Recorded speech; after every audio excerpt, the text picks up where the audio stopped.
కృపావార్త కార్యక్రమమునకు స్వాగతం. నేటి ధ్యానాంశము జలములు, వాటర్స్. మీరు జలములలో పడి వెళ్ళినప్పుడు నేను మీకు తోడై ఉండేదను. When you go through waters, I will be with you. జలములలో పడి వెళ్ళినా అవి మా మీద పారవు, అగ్నిలో మేము నడచిన జ్వాలలో మము కాల్చజాలవు. హల్లెలూయా, హల్లెలూయా, హల్లెలూయా, ఆమేన్. హల్లెలూయా, హల్లెలూయా, హల్లెలూయా, ఆమేన్. విశ్వాసయాత్ర సాగుచు పయనించు సమయాన నా ప్రభో సాతాను సుడిగాలి రేపగా నా దరి చేరి నిలచావా నా ప్రభో. హల్లెలూయా, హల్లెలూయా, హల్లెలూయా, ఆమేన్. హల్లెలూయా, హల్లెలూయా, హల్లెలూయా, ఆమేన్. శోధింపబడిన మీదట నేను సువర్ణమై మారెదను. హల్లెలూయా, హల్లెలూయా, హల్లెలూయా, ఆమేన్. హల్లెలూయా, హల్లెలూయా, హల్లెలూయా, ఆమేన్. నేను వెళ్ళే మార్గము నా యేసుకే తెలియును. నేను వెళ్ళే మార్గము నా యేసుకే తెలియును.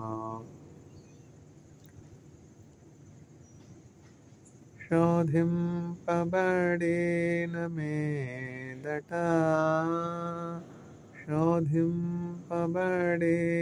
మీదట నేను సువర్ణమై మారెదను. హల్లెలూయా, హల్లెలూయా, హల్లెలూయా, ఆమేన్. హల్లెలూయా, హల్లెలూయా, హల్లెలూయా, ఆమేన్. మీరు జలములలో పడి వెళ్ళినప్పుడు నేను మీకు తోడై ఉండేదను. I will be with you when you go through waters. ఎన్ని మరణాలు మనం చూస్తున్నాం జలములలో. గోదావరికి స్నానానికి వెళ్తూ ఉన్నారు, ఆ నీటిలో మునిగిపోతూ ఉన్నారు. ఎన్ని ప్రాణాలు జలమయమైపోయాయి. వరదలు, ఉప్పెనలు, వీటన్నింటిని గురించినటువంటి సమాచారము మనం విని ఉన్నాము. సునామీలు, ఉప్పెనలు, వరదలు, తుఫానులు, వీటన్నింటిని గురించి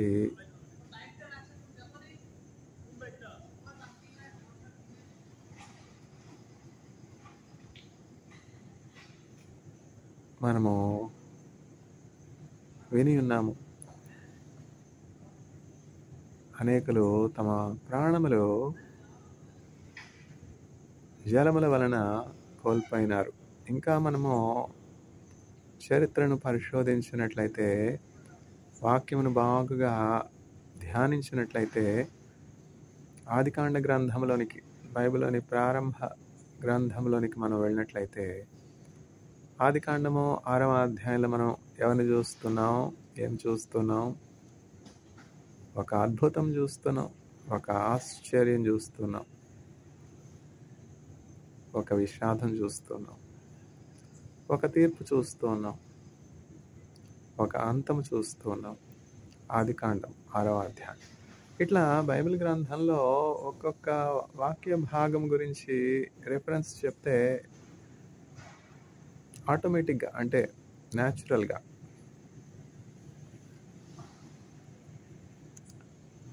ఆ వాక్యమును గురించినటువంటి ఆ సన్నివేశం, ఆ సందర్భం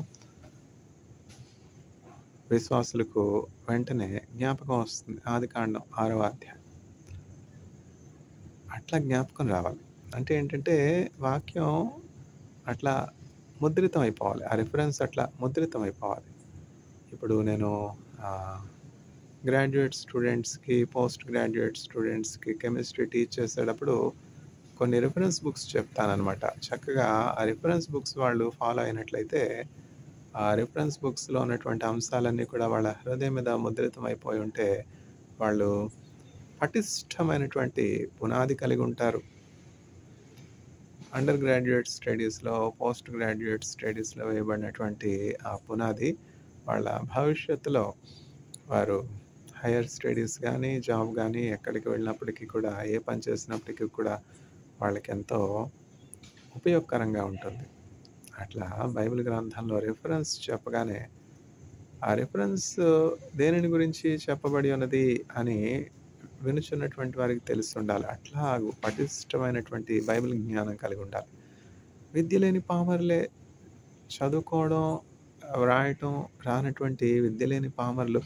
ఆదికాండం 6వ అధ్యాయం అనగానే నోవహు కట్టినటువంటి ఓడ, భూమి మీదకి దేవుడు పంపించినటువంటి జల ప్రళయము, తర్వాత భూలోకంలో ఉన్నటువంటి జీవగల సమస్తము ఆ జలములో సమాధి అయిపోవుట, నోవహు కుటుంబం మాత్రము రక్షింపబట్ట. ఇవన్నీ కూడా విద్య లేని పామరులైనటువంటి వారు ఎట్లా జ్ఞాపకం పెట్టుకుంటూ ఉన్నారు? వాళ్ళు వింటూ ఉన్నారు. శ్రద్ధగా చెప్పబడినటువంటి వాక్యాన్ని విని వాళ్ళ హృదయంలో భద్రం చేసుకుంటూ ఉన్నారు. ఆ వచ్చి రాని వ్రాతతో, ఆ వచ్చి రాని తెలుగు అక్షరాలు రాసుకుంటూ కాగితం మీద, పుస్తకం మీద, తర్వాత వాటిని నెమలు వేసుకుంటూ ఉన్నారు. విద్య లేనటువంటి పామరులు. వినుట వలన విశ్వాసము కలుగును. చూసారా? రాయటం, చదవడం వచ్చినటువంటి వారు, విద్యాధికులు, తర్వాత చదువుకోవచ్చులే, మనకు తెలియందే ఉంది అని వాయిదా వేస్తారు. తర్వాత చర్చ్లో పాస్టర్ గారు వాక్యం చెప్తున్నప్పుడు నిర్లక్ష్యంగా ఉంటారు. మనకు తెలియదేంటి, మనం చదువుకోలేమా, ఆయన చెప్పాలా, పాస్టర్ గారే చెప్పాలా, ఆయన మనకంటే ఏ విధంగా అధికుడిగా ఉన్నాడు, మనకంటే డబ్బున్నవాడా పాస్టర్ గారు? ఏమన్నా మనకంటే అధికారం ఉన్నటువంటి వాడా? నేను అధికారంలో లేను, నేను ఎమ్మెల్యేని కానా, నేను మినిస్టర్ని కానా, నేను సైంటిస్ట్ని కానా, నేను తర్వాత బలమైనటువంటి పదవుల్లో ఉన్నటువంటి వారు అట్లా అనుకుంటారు. తగ్గింపు చాలా అవసరం. దేవుని సన్నిధికి వెళ్ళినప్పుడు మనం ఒక ఆశీర్వాదం పొందుకోవాలి, దీవించబడాలంటే మనకు కావాల్సింది ఏంటంటే తగ్గింపు. మనల్ని మనము రిక్తులుగా చేసుకోనాలి. మనము కేవలము ఒక ఊపిరి అయి ఉన్నాము అని మనం అర్థం చేసుకోవాలి. అంతే కదా? మానవ జీవితం ఎంత అల్పం చూడండి. నీటి బుడగ అంతలోనే బుడగ కనబడుతుంది, అంతలోనే ఆ బుడగ పగిలిపోతుంది కదా, క్షణికం. అట్లాంటి స్వల్పమైనటువంటి, అస్థిరమైనటువంటి జీవితం మనం కలిగి ఉన్నాం. పూర్వకాలం కాదు, ప్రారంభ దినాలు మనం చూసినట్లయితే, మానవ సృష్టి ప్రారంభ దినాలు మనం చూసినట్లయితే, మానవుడు నిత్య జీవం కొరకు సృజించబడ్డాడు. మానవునికి మరణమే లేదు. అట్లాంటిది దేవుని వాక్యం మీరి, దేవుని ఆజ్ఞను మీరుటను బట్టి మరణం వచ్చింది. ఆ ఆ మరణం నుంచి మానవులందరినీ కూడా మళ్ళా విడిపించడానికి, తప్పించడానికి ఈ మరణ శరీరమును, ఈ క్షయకరమైనటువంటి శరీరమును మహిమ శరీరంగా మార్చడానికి యేసుక్రీస్తు ప్రభు ఈ లోకానికి రావాల్సి వచ్చింది. మన దేహము మరణ శరీరమే కదా, మృతతుల్యమైనటువంటి శరీరమే కదా, మనకు మన అయిపోతుంది కదా మరణిస్తే, ఊపిరిపోతే. ఏ అనారోగ్యం కలగకుండా ఉన్నంత వరకు ఈ మషీన్ చక్కగా పనిచేస్తుంది. కానీ ఏమైనా అనారోగ్యం కలిగితే చూడండి, ఒక్క అవయవం సరిగ్గా పనిచేయకపోతే ఎంత కష్టం. మనం చుట్టూ ఎంతమంది వికలాంగులను చూస్తున్నాం. కాలు సరిగ్గా లేనటువంటి వారిని, చేయి సరిగ్గా లేనటువంటి వారిని, కన్ను సరిగ్గా లేనటువంటి వారిని, మాట్లాడలేనటువంటి వారిని, వినలేనటువంటి వారిని, తర్వాత గుడ్డి వారిని, మోగవారిని, కుంటివారిని. ఈ వికలాంగులు ఎంత కష్టపడతా ఉన్నారు. మనకు అన్నీ దేవుడు చక్కగా ఇచ్చినప్పుడు దేవునికి మనం కృతజ్ఞతలు చెప్పలేనటువంటి వారముగా ఉన్నాం. దేవుడు ఇచ్చినటువంటి చక్కని అవయవములతో దేవుణ్ణి మహింపరచలేనటువంటి వారముగా ఉన్నాం. 2 చేతులు కలిగినటువంటి మనము కన్నీటిలో ఉన్నటువంటి, మన ప్రక్కన ఉన్నటువంటి కన్నీటిలో ఉన్నటువంటి ఒక సహోదరుని యొక్క కన్నీరు తొడవలేకపోతున్నాం. మన చుట్టూ ఆకలిలో ఉన్నటువంటి ఒకని ఆకలి తీర్చలేకపోతున్నాం. దేవుని వాక్యం ఏం చెప్తున్నది? సడలినటువంటి చేతులను బలపరచండి, తొట్టిల్లినటువంటి మోకాళ్ళను దృఢపరచండి, తత్తరిల్లిన హృదయం గలవానితో ఎదిగో నీ రాజు న్యాయం తీర్చుటకు వచ్చుచున్నాడని ఆ తత్తరిల్లిన హృదయం కలిగినటువంటి వానితో చెప్పండి అంటూ దేవుడు చెప్తూ ఉన్నాడు. పూర్వం ఏంటంటే ఒక సముదాయం ఉన్నట్లయితే, ఒక ప్రాంతం ఉన్నట్లయితే, ఒక ఊరు ఉన్నట్లయితే, ఒక గ్రామం ఉన్నట్లయితే, ఒక స్ట్రీట్ ఉన్నట్లయితే, ఒక గృహం ఉన్నట్లయితే, ఒక గృహం నుంచి తీసుకుందాం, ఒక కుటుంబం నుంచి తీసుకుందాం. ఆ గృహము ప్రక్కన ఉన్నటువంటి వారు ఎవరు ఉంటున్నారు ఆ గృహంలో, అపార్ట్మెంట్లో ఎవరెవరు ఉంటున్నారా అంటే, అపార్ట్మెంట్లు అంటే ఇప్పుడు వచ్చేసాయి. పూర్వం అయితే 2 అంతస్తులు 3 అంతస్తులు ఉంటేనే గొప్ప. ఒక ఇంట్లో 6 పోర్షన్లు ఉంటే వింత, 10 పోర్షన్లు ఉంటే ఇంకా వింత. అట్లా అనమాట. 1వ అంతస్తు, 2వ అంతస్తు, ఇంకా ఉంటే 3 అంతస్తుల పూర్వకాలం. అంటే నేను 30-40 ఏళ్ల సంవత్సరం క్రితం సిచ్యువేషన్ చెప్తా ఉన్నాను అనమాట. ఇప్పుడంటే అపార్ట్మెంట్ కల్చర్ వచ్చింది. ఎప్పుడంటే ఇండివిజువల్ గృహాలు. ఆ బిల్డింగ్లో 6 కుటుంబాలున్నా, 7 కుటుంబాలున్నా, 10 కుటుంబాలున్నా, అందరికీ తెలిసినటువంటి వారు. వాళ్ళకి ఎంతమంది పిల్లలు, వాళ్ళ పిల్లలు ఏం చేస్తున్నారు, వాళ్ళ తల్లిదండ్రులు ఎవరు, ఆ కుటుంబంలో ఉన్న వృద్ధులు ఎవరు, ఇట్లా అన్ని విషయాలు తెలుసుకునే కష్టంలో ఉన్నటువంటి వాళ్ళ ప్రక్కన ఎవరైనా అనారోగ్యంతో ఉన్నటువంటి వారైతే మంచాన్ని పట్టుంటే వాళ్ళకి ఏవో కొబ్బరి బొండాలో, తర్వాత ఏమిటో వాళ్ళకి కావాల్సినటువంటి మెడిసిన్సో, లేకపోతే వాళ్ళని వెళ్ళి పరామర్శించటో ఇట్లా చేసేవారు. ఇప్పుడు ఎక్కడుంది? పక్కన వాళ్ళు బ్రతికున్నారా, చనిపోయినారా అన్న విషయం కూడా పట్టించుకునడానికి ఖాళీ తీరిక లేకుండా అంతా కూడా చాలా బిజీ అయిపోయాం. ప్రక్కన అపార్ట్మెంట్లో పక్క డోర్లో ఎవరున్నారో కూడా మనకు తెలియనటువంటి పరిస్థితి. వాస్తవమా కాదా? ఇంకా ఏమిటంటే ఒకళ్ళతో ఒకళ్ళు మాట్లాడుకునే పరిస్థితి ఉండదు. ఆ పక్కన వాళ్ళు ఈ పక్కన వాళ్ళతో మాట్లాడరు. వాళ్ళెవరో వీళ్ళెవరో పేరు కూడా తెలియదు. వింత. అట్లాంటి భయంకరమైనటువంటి దినముల్లో మనం ఉన్నాం. దేవుని వాక్యము సారము ప్రేమ. దేవుని వాక్యము మనం అందరినీ కూడా ఒక ఐక్యతతో, బంధంతో పెనవేస్తుంది. కీర్తనల గ్రంథం 133వ అధ్యాయం మనం చూసినట్లయితే, సహోదరులు ఐక్యత కలిగి నివసించుట ఎంత మేలు, ఎంత మనోహరం అని దేవుని వాక్యం చెప్తున్నది. ఇప్పుడు ఇజ్రాయెల్ దేశంలో 6 సంవత్సరాలు ఉన్నాను. అప్పుడు 6 సంవత్సరాలు అసలు అరబ్స్కు, జూస్కు మధ్య విభేదాలు, వైషమ్యాలు లేవు. అందరూ కలిసి చక్కగా ఐక్యత కలిగి, సమాధానం కలిగి జీవించారు. ఇప్పుడు కూడా ఇజ్రాయెల్ దేశంలో వెలుపట ఎంత అస్థిరత్వం ఉన్న, బార్డర్లో ఎంత అనిశ్చయత ఉన్న, ఇజ్రాయెల్ లోపల మాత్రం ఎంతో సమాధానం ఉంటుంది. ఇప్పుడు ఏంటి? షబాత్ ప్రారంభమవుతుంది. ఫ్రైడే సన్డౌన్ అంటే షబాత్ అంటే విశ్రాంతి దినం ప్రారంభమవుతుంది ఇజ్రాయెల్ దేశంలో. ఇజ్రాయెల్ దేశం యొక్క ప్రత్యేకత ఏమిటంటే, వారాంతము, మనకి ఆ వారాంతం ఏంటి? ఆదివారం. మనం విశ్రాంతి దినం, మనం సబ్బాత్ దినంగా ఆచరించేది ఏంటి? ఆదివారం. మనం మార్చేసుకున్నాం. అంటే మన అనుకూలతను బట్టి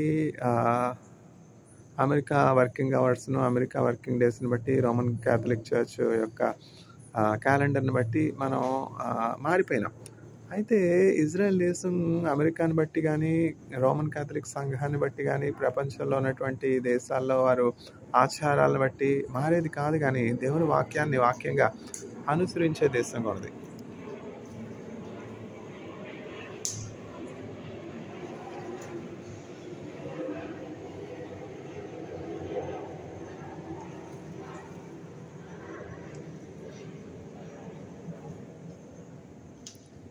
ఎన్ని రకాలైనటువంటి కాలుష్యాలు చూసారా? ఎన్ని రకాలైనటువంటి కాలుష్యాలు. ధ్వని కాలుష్యం. నేను ఇజ్రాయెల్ దేశంలో 6 సంవత్సరాలు ఉన్నాను. హార్న్ అంటే తెలీదు నాకసల. పీం పీం పీం పీం పీం పీం. ఏమిటి హార్న్? ఇదేమిటిది వింత? రోడ్డు ట్రాఫిక్ అంటే తెలీదు. అసలు వాక్ చేయడానికి పెడస్ట్రియన్స్ జీబ్రా క్రాసింగ్ మర్చిపోండి. అసలు జీబ్రా క్రాసింగ్ అవసరమే లేదు అక్కడ. ఇజ్రాయెల్ దేశంలో ఎవరైనా పెడస్ట్రియన్స్ అంటే రోడ్డు మీద పాదచారులు రోడ్డు క్రాస్ చేస్తూ ఉంటే కర్టసీతో, పొలైట్నెస్తో, వారి పట్ల దయాభావంతో, పిటితో, జాలితో ఈ కారులో వెళ్ళేవారు ఏం చేస్తారంటే ఆమె దూరంలో ఆగిపోతారు. ఎవరైనా పాదచారులు రోడ్డు క్రాస్ చేస్తూ ఉంటే ఏం జరుగుతుందంటే అట్లీస్ట్ ఒక 10 మీటర్ల దూరంలో కారు ఆగిపోతుంది. కారు కానీ, బస్సు కానీ, వ్యాన్ కానీ ఏదైనా కూడా ఆగిపోతాయి. అట్లాంటి మాన్యత, అట్లాంటి విలువ, ప్రాధాన్యత పాదచారులకు ఇస్తారు. ఎవరు పాదచారులు? డబ్బులు లేనటువంటి వాళ్ళే కదా. బిలో మిడిల్ క్లాస్లోనే ఉన్నటువంటి వాళ్ళే నడుస్తారు రోడ్డు మీద. మిగతా వాళ్ళు ఎందుకు నడుస్తారు? కార్లో వెళ్ళేవాళ్ళు కార్లో వెళ్తారు. 2 వీలర్స్ మీద వెళ్ళేవాళ్ళు 2 వీలర్స్ మీద వెళ్తారు. 2 వీలర్స్ లేనటువంటి వారు, 4 వీలర్స్ లేనటువంటి వాళ్ళు, 3 వీలర్స్ అఫోర్డ్ చేయలేనటువంటి వాళ్ళే కదా రోడ్డు మీద నడిచేది. అట్లాంటి సమాజంలో కొంచెం దిగువ వర్గాలకు చెందినటువంటి వారిని ఇజ్రాయెల్ దేశంలో ఎంతో దయ చూపించేవారిగా, వారి పట్ల శ్రద్ధ కలిగేవారిగా, మినిమం కర్టెస్. కారులో కొంచెం స్లో చేసి వాళ్ళు వెళ్ళేంతవరకు ఆగి, ఇక్కడ హార్న్ కొట్టేసేదే. సౌండ్ పొల్యూషన్ అంటే అక్కడ పాపులేషన్ డెన్సిటీ, ఇక్కడ పాపులేషన్ డెన్సిటీ వేరు కదండి. పాపులేషన్ డెన్సిటీ వేరే. అక్కడ మనుషులేగా. పాపులేషన్ డెన్సిటీ ఇక్కడ ఎక్కువైతే దానికి తగినట్టుగా మనం మన జీవన విధానాన్ని మార్చుకోవాలి. ఇజ్రాయెల్ డెవలప్డ్ నేషన్ కదండి, మనది ఇంకా డెవలపింగ్ నేషన్ కదా.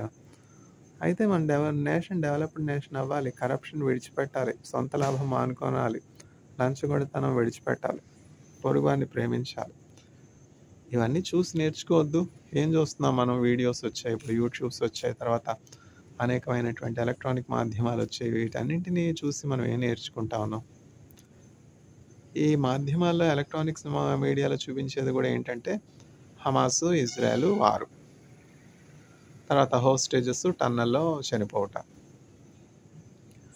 తర్వాత ఢిల్లీలో రెడ్ ఫోర్ట్ దగ్గర బాంబ్ బ్లాస్ట్. మనం ఒకరికి హాని చేయడాన్ని బట్టి హింస ద్వారా ఏమన్నా సాధించగలమా? ప్రైమ్ మినిస్టర్ మోడీ గారితో మనకి ఏమన్నా విభేదాలు ఉంటే ఆయనతో మన కష్టాలు విన్నవించుకోవాలి. ఎవరికి మనకి శత్రుత్వం? ఆ చనిపోయినటువంటి వారిలో ఏమన్నా దోషం ఉన్నదా? ఎవరు దోషం చేశారు, ఎవరు చనిపోయారు, ఎవరు శిక్ష అనుభవిస్తున్నారు? అంటే హింస వల్ల ఏమి కూడా మనం సాధించలేమన్నటువంటి మొదటి ప్రాథమిక పాఠాన్ని మనం తెలుసుకోవాలి. హింస ద్వారా, బలాత్కారం ద్వారా, యుద్ధం ద్వారా మనం జయం పొందుకొనగలమంటే యేసుక్రీస్తు ప్రభు అదే మార్గాన్ని అవలంబించేవారు. యేసుక్రీస్తు ప్రభుని మనం చూసినట్లయితే ఆయన పరిచారకునిగా ఉన్నాడు. అందరికంటే పై నామం కలిగినటువంటి వాడు యేసుక్రీస్తు ప్రభు. తండ్రితో సమానంగా, దేవునితో సమానంగా, త్రిత్వంలో ఒకరిగా, దేవునితో సింహాసనాసీనునిగా ఉండుట విడిచిపెట్టకూడని భాగ్యమని ఆయన ఎంచుకొనలేదు. కానీ ఆయన పరలోకాన్ని విడిచిపెట్టి, సింహాసనాన్ని విడిచిపెట్టి, ఆధిపత్యాన్ని విడిచిపెట్టి, అధికారాన్ని విడిచిపెట్టి, దేవునితో సమానంగా ఉండుట విడిచిపెట్టకూడనటువంటి భాగ్యముగా ఎంచుకొనక విడిచిపెట్టి ఆయన ఎట్లా వచ్చారు ఈ లోకానికి? దాసునిగా వచ్చారు. ఒక సర్వెంట్గా మారిపోయి ఈ లోకంలో యేసుక్రీస్తు ప్రభు పరిచయం చేశారు. ఆయన ధనవంతుడిగా ఉండాలంటే ఉండలేడా? రాజు యొక్క అంతఃపురంలో జన్మించాలంటే అంతఃపురంలో జన్మించలేడా? దానివల్ల ప్రయోజనం లేదు. ధనవంతులు పరలోకంలో ప్రవేశించడం చాలా కష్టం. ఎందుకంటే వాళ్ళకి ధనం ఉంటుంది. ఆ ధనంతో వాళ్ళన్నీ కూడా చేసుకోగలుగుతారు. దేవుని మీద ఆధారపడవలసిన అవసరం ఏముంది? దేవుణ్ణి వెతకవలసిన అవసరం ఏముంది? దేవుని కొరకు ప్రార్థన చేయవలసినటువంటి అవసరం ఏముంది? పేదరికం పరలోకమే. బ్రదర్ లారెన్స్ అనే దైవజనుడు ఇట్లా చెప్తాడనమాట. దైవజనుడు అంటే ఆయన క్లెర్జీమన్ కాదు, ఫాదర్ కాదు, ప్రీస్ట్ కాదు. ఆయన ఏమిటంటే బ్రదర్ లారెన్స్ కేవలం మొనాస్ట్రీలో ఒక వర్కర్ అనమాట. ఒక సర్వెంట్. క్లెర్జీమన్‌కి అంటే ఫాదర్స్‌కి పరిచర్య చేసేవానిగా, వంట చేసేవానిగా, వంట పాత్రలు కడిగేవానిగా బ్రదర్ లారెన్స్ ఉంటూ ఉండేవాడు. అయితే బ్రదర్ లారెన్స్ ఏం చెప్తాడంటే,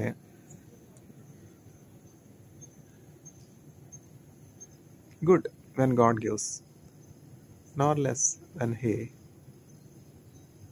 denies. Afflictions and sufferings are blessings in disguise. దేవుడు ఇస్తే మంచిది, ఇవ్వకపోతే ఆయన చెడ్డవాడే కాదు. శ్రమలు, కష్టాలు ఇవన్నీ కూడా మారు రూపంలో దీవెనలే. చూసారా ఎట్లా చక్కగా ట్రాన్స్లేట్ చేస్తాను. ఇట్లాంటి అనువదించబడుతున్నటువంటి గ్రంథాలు చాలా వస్తున్నాయి. అనువాదం అంటే మనకి ఎవరు జ్ఞాపకం వస్తారు? విలియం కేరీ గారు. ఎప్పుడో దశాబ్దాల క్రితం ఆయన చేసినటువంటి ఆ అనువాదం, బైబిల్ గ్రంథం భారతదేశంలో అనేక భాషలోనికి తర్జుమా అయింది కదా. ఇప్పుడంటే తర్జుమా చేయడం చాలా సులువు, అప్పుడంటే ఎంత హార్డ్ వర్క్. ఆ మిషనరీ జీల్, అదే మిషనరీ జీల్ అంటారు. ప్రయాసైన, కష్టమైన, భారం. ఒక లాంగ్వేజ్ నేర్చుకోవడం ఏమైనా సులువా చెప్పండి? తమిళనాడులో నేను 2002 నుంచి ఉంటున్నాను. అంటే ఎన్ని సంవత్సరాలు అయిపోయింది? 2002, 2025 అంటే 23 సంవత్సరాలు అయిపోయింది. అంటే మధ్యలో 9 ఇయర్స్ గ్యాప్ ఉందనుకోండి. 10 ఇయర్స్ గ్యాప్ ఉంది. 1 సంవత్సరం గుజరాత్లో ఉన్నాను, 6 సంవత్సరాలు ఇజ్రాయెల్లో ఉన్నాను, 1 సంవత్సరం కొరియాలో ఉన్నాను, 2 సంవత్సరాలు చైనాలో ఉన్నాను. ఈ 10 సంవత్సరాల గ్యాప్ తీసేస్తే చెన్నైలో నేను ఎన్ని సంవత్సరాలు ఉన్నాను? 15 సంవత్సరాలు ఉన్నాను. 15 సంవత్సరాలు ఉండినప్పటికీ కూడా తమిళ్ భాష నేను నేర్చుకోలేకపోయినాను. అంటే ఏమిటంటే తమిళ్ భాష అంటే నేను మాట్లాడగలను, అర్థం చేసుకోగలను, కానీ రాయటం, చదవడం ప్రాక్టీస్ చేయలేదు కదా. భాష నేర్చుకొనడం అంత సులువు కాదు. అయితే ఇంగ్లీషు, హిందీ, తెలుగు నిష్ణాతుడిని, ఆ పాండిత్యం ప్రవహించారు. అంటే శ్రద్ధ కలిగి అభ్యసించాను, గురువుల దగ్గర నేర్చుకున్నాను. సులువేం కాదు నేర్చుకోవడం. ఒక భాష నేర్చుకోవడం అనేది నేను సులువు అని చెప్పను. నేను పండితునిగా, హిందీ పండిట్గా, తెలుగు నిష్ణాతునిగా, ఇంగ్లీష్లో ఒక మంచి నాలెడ్జ్ ఉన్నటువంటి వ్యక్తిగా లాంగ్వేజెస్ నేర్చుకోవడం ఎంత కష్టమో, ఎంత సాధన చేయాలో, ఎంత ప్రయాసపడాలో అది నాకు తెలుసు. అంటే విలియం కేరీ గారు ఒక బ్రిటన్కి చెందినటువంటి ఇంగ్లీష్ వ్యక్తి అయినప్పటికీ ఇండియా దేశం వచ్చి, ఇండియా దేశంలో ఉన్నటువంటి ఆ వివిధ భాషలన్నీ నేర్చుకున్నారు. ఇండియాలో భాషల గురించే నేను చెప్తున్నాను, వేరే భాషల గురించి నేను ఎందుకు చెప్తాను? హెబ్రూ చూశాను, కొరియన్ చూశాను, చైనా చూశాను. చైనా అంటే మనకంటే ఆల్ఫాబెట్స్ ఇంగ్లీష్ ఆల్ఫాబెట్స్ లాగా తమిళ ఆల్ఫాబెట్స్, తమిళ అక్షరాలు, తర్వాత హిందీ అక్షరాలు, తర్వాత తెలుగు అక్షరాలు, అకారాది పట్టిక అంటాం కదా, అవి తక్కువ, 56 ఎన్నో ఉంటాయి అంతే కదా. ఇంగ్లీష్ అయితే ఇంకా తక్కువ ఆల్ఫాబెట్స్. అట్లా చైనా అట్లా కాదు, 300 ఉంటాయి వాళ్ళకి, 300 పైగా ఉంటాయి ఆల్ఫాబెట్స్, క్యారెక్టర్స్ ఇవన్నీ కలిపి. చాలా కష్టం. లెవెల్ 1 నేర్చుకోవడానికే నాకు చాలా సమయం పట్టింది. లెవెల్ 1 ఎగ్జామ్ పాస్ అవడమే కష్టమైంది. కొంచెం మాటలైతే మాట్లాడతాను చైనాలో. అంటే ఒక కొత్త భాష నేర్చుకోవడం అంత సులువు కాదు. అట్లాంటి విలియం కేరీ గారు ఆ కాలంలో, అంటే ఇప్పుడు ఇంటర్నెట్ లేదు, అప్పుడు మొబైల్ ఫోన్స్ లేవు, ల్యాప్టాప్స్ అసలే లేవు. అట్లాంటి పరిస్థితుల్లో ఆయన ఎట్లా నేర్చుకున్నారు చెప్పండి? ఇదేమిటంటే దేవుని పరిశుద్ధాత్మ కార్యము, ఖచ్చితంగా చెప్పచ్చు. దేవుని పరిశుద్ధాత్మ, దేవుని జ్ఞానము, దేవుని ఆత్మ నింపుదల లేకపోతే ఒక వ్యక్తి అంత త్వరగా క్రొత్త భాషలు నేర్చుకుని ఆ బైబిల్ గ్రంథాన్ని అనేక భారతదేశంలోని భాషలోనికి తర్జుమా ఆయన సొంత జ్ఞానంతో చేయలేడు. అందులోనే ఏంటంటే ఆయన ఏమి అన్ని వనరులు, అన్ని సౌకర్యాలు ఉన్నటువంటి వ్యక్తి కాదు. అందరిలాగా కంఫర్టబుల్ లైఫ్ స్టైల్ ఉన్నటువంటి వ్యక్తి కాదు. ఆయన భార్య ఎందుకు ఇంత గట్టిగా మాట్లాడతారో నాకు అర్థం కాదు. పక్కన వాళ్ళకి ఎందుకు ఇబ్బందికరంగా ఉండాలి? ఎక్కడో మాట్లాడితే ఇంతవరకు వస్తుంది ఆ శబ్దం, చూసారా? ఇదే ధ్వని కాలుష్యం అంటే. ఏంటంటే పక్కన వాళ్ళ గురించినటువంటి కనీస ఏమిటంటే కన్సర్న్ లేకపోవటం అనమాట. సౌండ్ పొల్యూషన్ అది నేనెక్కడ చూడలేదు. ఇక్కడే చూస్తా. ఒక వ్యక్తి రోడ్డు క్రాస్ చేస్తా ఉంటే ఇజ్రాయెల్ దేశంలో ఆగిపోతారంతే వెహికల్స్. వాళ్ళు క్రాస్ చేసేంత వరకు.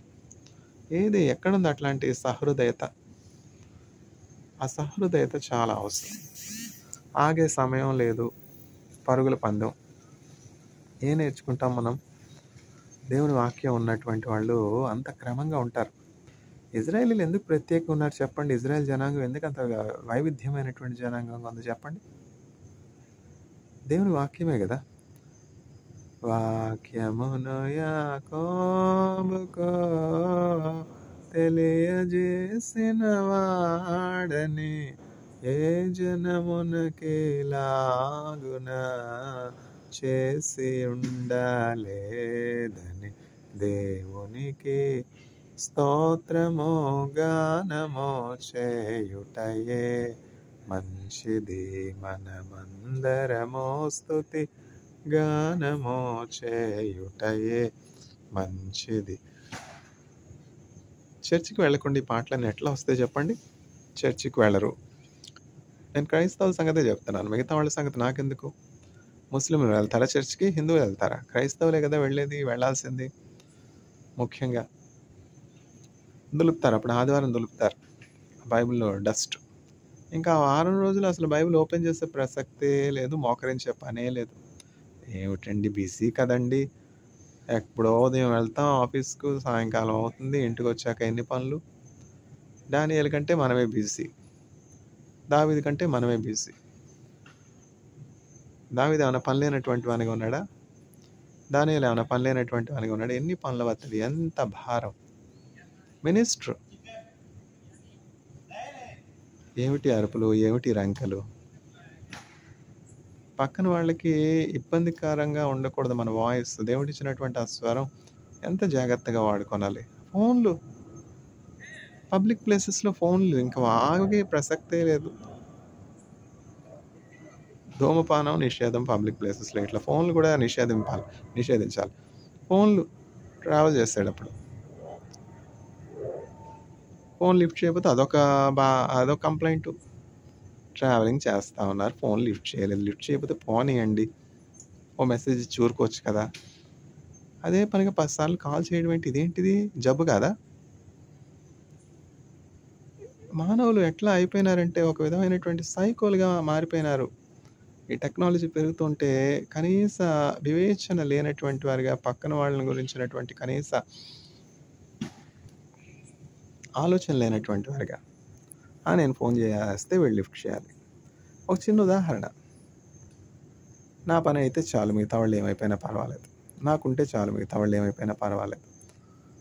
నాకు ఉండడం కాదు, నా కుటుంబానికి ఉండడం కాదు, నా పిల్లలకు ఉండడం కాదు, నా తరతరాలకి కావాలి. పక్కన వాడు ఆకలితో ఉన్నా పర్వాలేదు, నేను నా స్విస్ బ్యాంక్ అకౌంట్ నింపుకోవాలి. ఇదేమిటిది? స్వార్థం. దీనివల్ల ఏమైనా ప్రయోజనం ఉందో చెప్పండి? కోట్లు కూడబెట్టుకుంటున్నారు. ఆ కోట్లు ఏమన్నా తీసుకెళ్తున్నారా వాళ్ళతో పాటు? జయలలిత గారు ఆవిడ చిరాస్తి ఎంత, స్థిర చిరాస్తి ఎంత? 80,000 కోట్లుగా తేల్చారు. 80 కోట్లు కాదు, కోటి అంటే ఏమిటి? నేను వేసుకునే కోట్ల గురించి చెప్తున్నాను. నేను కోటి అంటే ఏమిటంటే 100 లక్షలను 1 కోటి అంటారు కదా. లక్ష అంటే ఏమిటి? లక్ష అంటే ఏంటి? 100,000ని 1 లక్ష అంటారు.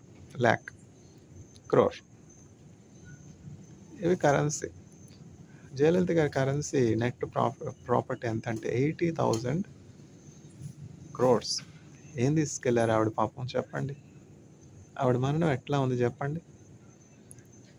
ఒక జన్మదినం కంటే మరణదినం చక్కగా ఉండాలి. ఎంత బతికి ఇంటి వెనక చచ్చినట్టు కాదా చెప్పండి? ఆవిడ అనుభవించినటువంటి సుఖం ఉందా? ఆవిడ అనుభవించినటువంటి భోగం ఉన్నదా? పట్టు పీతాంబరాలు, వజ్రాలు, వైడూర్యాలు, రత్నాలు, మణులు, మాణిక్యాలు, నగలు, అనేకమైనటువంటి వస్త్రాలు, అనేకమైనటువంటి ఆభరణాలు. ఎందుకండి? జీవం కదా ప్రాముఖ్యమైంది, ఊపిరి కదా ప్రాముఖ్యమైంది. అవన్నీ ఉన్నాయి, అయితే ఊపిరి లేదుగా, మనిషి లేకుండా పోయినారుగా. ఒక ఉదాహరణ. ఎందుకంటే మనం అజ్ఞానం, మానవులు ఎంత అజ్ఞానులు అయిపోయినారో చూడండి. కూడబెట్టుకుంటున్నారు. చివరికి ఆ ధనం ఎవరు అనుభవించారు? బిడ్డల, భర్త, మనవల, మనవరాండ్రా లేరుగా. ఎందుకని ఈ తాపత్రయాలు?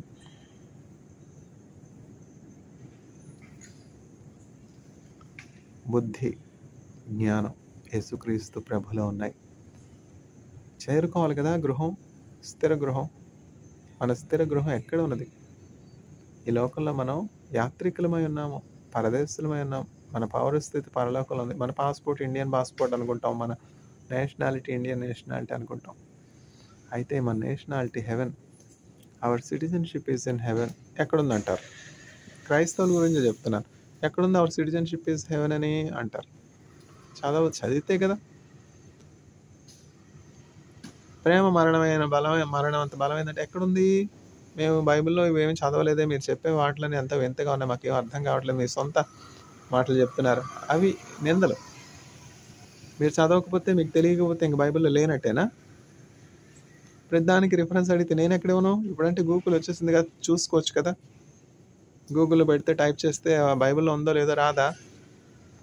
ప్రేమ మరణం అంత బలమైనది. నేను ఎప్పుడు బైబిల్లో చదవలేదే.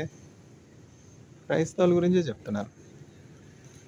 నేను బైబిల్లో చూడలేదు. చూడకపోతే చూడు. ఇప్పుడంటే గూగుల్లో అన్నీ మనం సెర్చ్ చేసుకోవచ్చు. ఆ కాలంలో రిఫరెన్స్ అంటే చాలా కష్టం. మనం ఎక్కడున్నాం? జలములు అంటే ఏమిటంటే కష్టాలకు గుర్తుగా ఉంది. వ్యాధి ఒక జలము, బాధ, కన్నీరు, నిందలు, ఒంటరితనం, ఆకలి దప్పులు, పేదరికం, ఇవన్నీ కూడా జలములు. ఇప్పుడు డబ్బు ఒక దేవుడు అయిపోవాలా చెప్పండి? అంత మాట ఎందుకు? పర్సులో డబ్బులు లేకపోతే ఎక్కడికైనా వెళ్ళగలమా? ఏమైనా చేయగలమా? ఫోన్లో జీపేలో డబ్బులు లేకపోతే ఏమైనా చేయగలమా? చెప్పండి. మన ఆధారం ఏమైపోయింది? ఇది విగ్రహారాధనలోనికి కదా వచ్చింది. మనం ఏంటంటామంటే పలానా వాళ్ళు బొమ్మలు పెట్టుకున్నారు, పూజ చేసుకున్నారు, విగ్రహారాధన. వాళ్ళని ఎందుకు అనుకోవడం? మన డబ్బు మనకు విగ్రహారాధన కాదా చెప్పండి? మన హృదయాల్లో ఎన్ని విగ్రహాలు ఉన్నాయి? వాస్తవం మాట్లాడుకోవాలి. ఒక బొమ్మను పెట్టుకుని ఆ బొమ్మకి పూలదండ వేసి కొబ్బరికాయ కొడితే అదే విగ్రహారాధన కాదు. వారి కడిపే వారి కైలాసం. ఇంకా తిండి ఉంటే చాలు, ఇంకేమి ప్రార్థన లేదు, వాక్యం లేదు, దేవుణ్ణి ప్రేమించేది లేదు. ప్రార్థన లేకుండానే చక్కగా తినేస్తారు. అదేమిటది? తిండి బొత్తనం విగ్రహారాధన కాదా చెప్పండి? మేము పలానా వాళ్ళంటి వారం కాదు, పలానా వాళ్ళు ఒక బొమ్మ పెట్టుకున్నారు, వాళ్ళ చేతి పనులను వారు వాళ్ళు ఆరాధిస్తున్నారు. మనం సిలువ పెట్టుకోలేదా? సిలువ విగ్రహం కాదా? మనం చేసేది వచ్చి కాపురం, వాళ్ళు చేసేది వచ్చి వ్యభిచారం అంటే ఎట్లా చెప్పండి? వాస్తవం ఉండాలి కదా. నేను చేసేది నా భార్యతో పండుకుంటున్నాను కాబట్టి కాపురం, పలానా వాళ్ళు చేసేది వ్యభిచారం అంటే? ఎంతమంది భార్యలు నీకు? నువ్వు పడుకున్న వాళ్ళందరూ నీకు భార్యలు, మిగతా వాళ్ళకి అట్లా కాదా? కృప ఉందని చెప్పి కాపురం, వ్యభిచారం కాపురం అవుతుందా? ఎందుకు ఇతరులకు ఒక కొలత, మనకు ఒక కొలత? ఏమిటిది? మీరే కొలతో ఇతరులకు కొలుస్తారో అదే కొలతో మీకును కొలవబడు. మోసపోకుడి, దేవుడు వెక్కిరింపబడ్డు. ముందు మనల్ని మనం కొలుచుకోవాలి దేవుని వాక్యంతో. మన కన్నులో ఉన్నటువంటి ఆ నలుసు తీసివేసుకుంటే ఎదుటి వాళ్ళ మన కన్నులో ఉన్నటువంటి నలుసు కూడా కాదు, దూలం అంట. వేషధారి, నీ కంట్లో ఉన్నటువంటి దూలంను మొదట తీసివేసుకో, తర్వాత ఎదుటి వాడి కంట్లో ఉన్నటువంటి నలుసు తీయవచ్చు అని యేసయ్య చెప్తున్నారు. యేసయ్యలో ఉన్నటువంటి మనము చాలా చాలా జాగ్రత్తగా ఉండాలి. మనల్ని చూసి ఎవరు కూడా యేసుక్రీస్తు ప్రభుకు దూరం అయిపోకూడదు. మనల్ని బట్టి అనేకలు యేసుక్రీస్తు ప్రభులోనికి రావాలి, రక్షించబడాలి.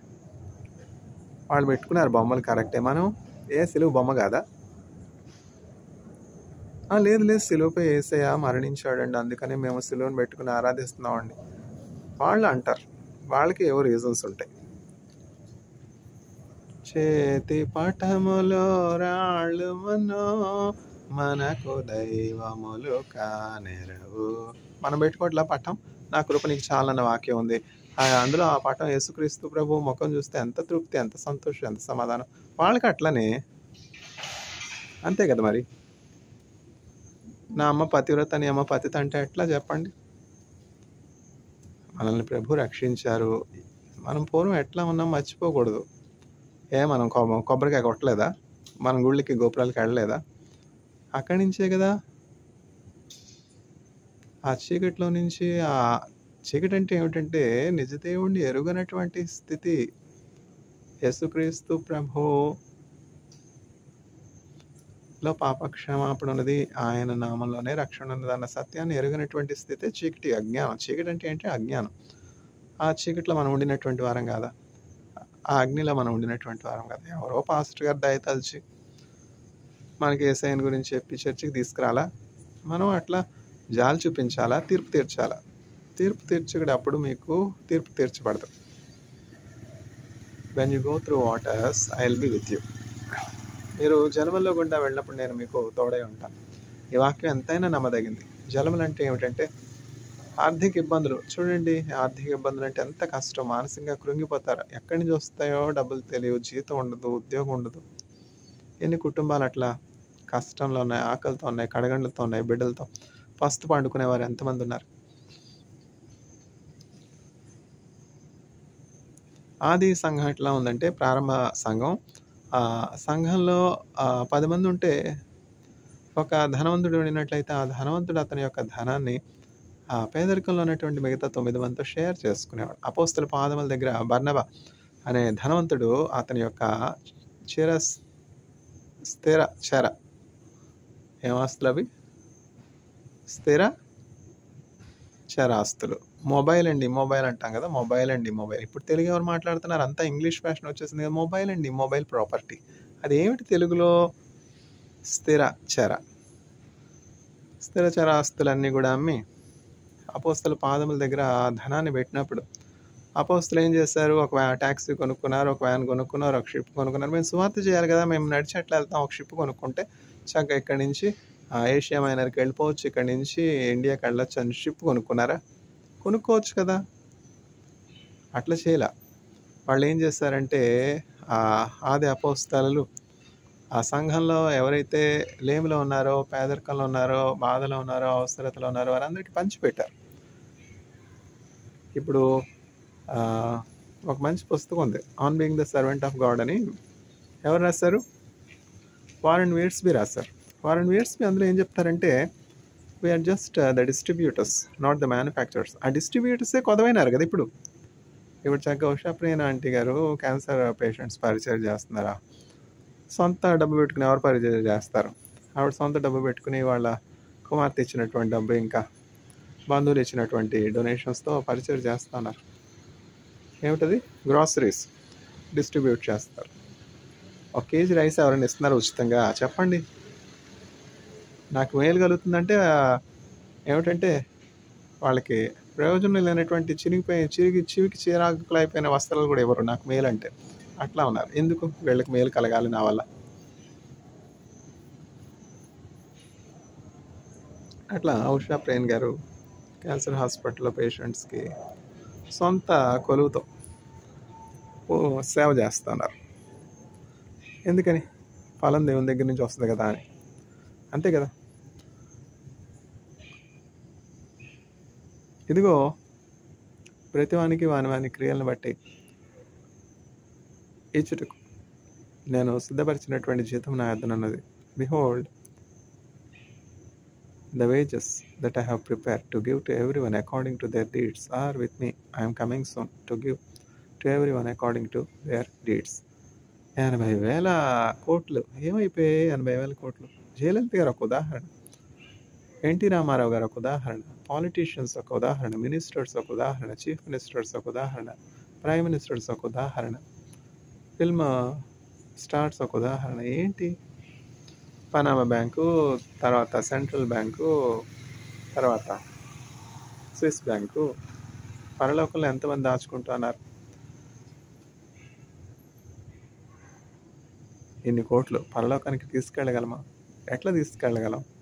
నేను ఆకలి కొని ఉంటిని, మీరు నాకు ఆహారం పెట్టి ఉన్నారు. నేను దప్పికొని ఉంటిని, మీరు నాకు దాహానికి ఇచ్చి ఉన్నారు. నేను చెరలో ఉంటిని, మీరు నన్ను చూడవచ్చు. నేను వ్యాధిగ్రస్తుడై ఉంటిని, మీరు నన్ను పరామర్శించవచ్చును. నా తండ్రి చేత ఆశీర్వదించబడినటువంటి వారులారా రండి, సృష్టారంభం నుండి సిద్ధపరచబడినటువంటి ఆ స్వాస్థ్యమును మీరు స్వతంత్రించుకోండి. I was hungry, you gave me food to eat. I am thirsty, you gave me water. I am naked, you clothed me. I am sick, you visited me. Behold, blessed by my Father, come, inherit the kingdom that has been prepared for you ever since the foundations of the earth have been laid. ఇప్పుడు చర్చేసుకున్నటువంటి స్థిరాస్తులు లెక్క పెడితే ఇంకా తిరుపతి తిరుమల దేవస్థానం ఎందుకు పనికిరాదు. తిరుపతి తిరుమల దేవస్థానంలో ఉన్నటువంటి riches ఎందుకు పనికిరావు. ఎవరు లెక్క పెడతా ఉన్నారు, ఎవరు లెక్క అప్పగిస్తూ ఉన్నారు. అందుకనే కదా, మిమ్మల్ని బట్టే కదా నా నామం అన్యజనులు దూషించబడతా ఉంది. ఏం పెట్టుకుని పోతాం? ఈ చరాస్తులు పెట్టుకుని సమాధుల దొడ్డిలు కట్టించుకుంటామా? ఏం ప్రయోజనం చెప్పండి? పక్కన వాడు ఆకలితో ఉన్నాడు, నిరుద్యోగంగా ఉన్నాడు, వానికి ఏమీ ఉపయోగం అయ్యే పని చేయకుండా సమాధుల దొడ్డి తవ్వించుకుంటే ఏం లాభం చెప్పండి?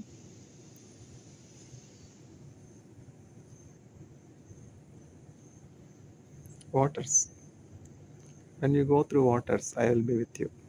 జలముల్లో పడి మీరు వెళ్ళినప్పుడు నేను మీకు తోడై ఉంటాను. ఈ వాగ్దానం ఎంతైనా నమ్మదగింది. నా జీవితంలో అనేకమైనటువంటి క్లిష్ట సమయాల్లో ఈ వాగ్దానం నేను అనుభవించాను. యేసయ్య నమ్మదగినవాడు. ఇజ్రాయెల్ని ఎట్లా ఆ ఎర్ర సముద్రం గుండా నడిపించాడో, క్షేమంగా వాగ్దాన భూమికి నడిపించాడో, నన్ను కూడా యేసుక్రీస్తు ప్రభు 45 సంవత్సరాలు ఇట్లాంటి గొప్ప వాగ్దానాలు ఇచ్చి, ఎప్పుడు కూడా నా ధనం మీద, నా వనరుల మీద, నా బలం మీద, నా తలాంతుల మీద ఆధారపడలేదు. నేను యేసుక్రీస్తు ప్రభు కృప మీద ఆధారపడ్డాను కనుక ఈ వాగ్దానాలన్నీ నా జీవితంలో నెరవేరుతా ఉన్నాయి. యేసుక్రీస్తు ప్రభు యందు విశ్వాసం ఉంచుట ఎంతో మంచిది. 80,000 కోట్లు ఉన్నాయంటే ప్రాణం పోతే ఏం లాభం చెప్పండి? హాస్పిటల్ పాలైతే ఏం లాభం చెప్పండి? హాస్పిటల్ పాలయ్యావు, 80,000 కోట్లు నీ అకౌంట్లో ఉన్నాయి, ఏం లాభం? అన్నీ ఉన్నాయి, ఐదోతనం లేదు ఏంటి? అన్నీ ఉన్నాయి, అల్లు నోట్లో శని ఏంటి? అట్లా ఉంది పరిస్థితి ఇప్పుడు. భారతదేశం సంగతి చెప్తున్నాను నేను. ఎందుకని జరిగింది అక్కడ బాంబ్ బ్లాస్టు? ఎందుకని జరిగింది బ్రిడ్జ్ కొలాప్స్? ఎందుకని జరిగింది ఫ్యాక్టరీలో బ్లాస్టు? ఎందుకని మనకి ఇవన్నీ? దిద్దుకోవచ్చుగా, మార్చుకోవచ్చుగా, కీడు చేయకుండా మేలు చేయొచ్చుగా, అన్యాయం చేయకుండా న్యాయం చేయొచ్చుగా, యేసయ్యను వెంబడించవచ్చుగా. చచ్చేంతవరకు మారవా? May the Lord grant grace to the audience so that they receive Jesus and receive life. Amen.